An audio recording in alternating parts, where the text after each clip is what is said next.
Good afternoon friends. Corona व्हायरससारखा HMPV virus हा currently spread होत आहे, पसरत आहे. तर what is HMPV virus, symptoms, precaution और प्रिव्हेन्शन कसं केलं जातं हे मी डिस्कस करणार आहे.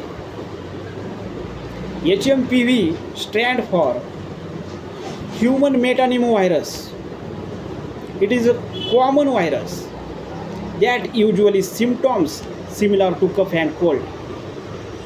साध्या सर्दी खोकल्यासारखे ह्या व्हायरसचे सिम्पटॉम्स असतात.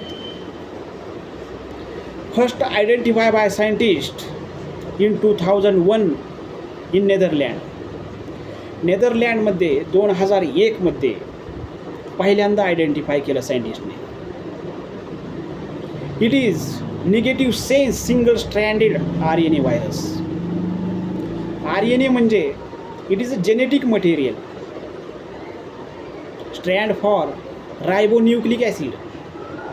RNA DNA काय असतं हे तुम्हाला मी प्रिव्हियस व्हिडिओमध्ये सांगितलेलं आहे. तर HMPV व्हायरसचा इन्क्युबेशन पिरियड 3 ते 6 दिवसाचा असतो. इन्क्युबेशन पिरियड म्हणजे जर आपल्याला ह्या व्हायरसचं इन्फेक्शन झालं आणि इन्फेक्शन झाल्यानंतर किती दिवसानंतर आपल्याला हे जे लक्षणं दिसतात, सिम्पटॉम्स दिसतात, त्या पिरियडला इन्क्युबेशन पिरियड असं म्हणतात. तर HMPV व्हायरसचा इन्क्युबेशन पिरियड 3 ते 6 दिवसाचा आहे. तर आता ह्या डिसीजचे सिम्पटॉम्स काय असतात? कॉमन सिम्पटॉम्स: फेवर, ताप येणे, सुअर थ्रॉट, घशामध्ये खवखव होणे,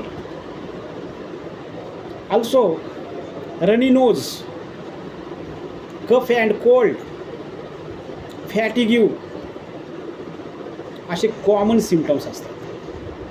नॅसल कंजेशन, नाक बंद होतं, कफमुळे आपल्याला श्वास घ्यायला प्रॉब्लेम येतो, हे पण एक सिम्पटॉम्स आहे. सिव्हिअर केसेसमध्ये विजिंग, श्वास घेतल्यानंतर घरघर असा आवाज येतो, डिफिकल्टीज इन ब्रिदिंग, श्वास घ्यायला प्रॉब्लेम येतो, रॅपिड ब्रिदिंग असे सिव्हिअर केसेसमध्ये सिम्पटॉम्स आहेत. तर आता ह्या डिसीजला प्रिव्हेंट कसं करायचं? हा डिसीज इन्फेक्शनस डिसीज आहे. One person to another person transmit होतो. ड्रॉपलेट इन्फेक्शनस डिसीज आहे. जर इन्फेक्टेड पर्सन टू हेल्दी पर्सनला ट्रान्सफर होत असेल तर आपल्याला मास्क यूज करायचा, डिस्टन्स मेंटेन करायचं. याने हा डिसीज प्रिव्हेंट होऊ शकतो. Also improve ventilation, maintain hygiene maintain केली पाहिजे. Clean and disinfect surface like smartphone, counter, आपले हँड क्लीन केले पाहिजेत सॅनिटायझरने किंवा सोपने. Also avoid touching your face, knows, आयज, माउथ.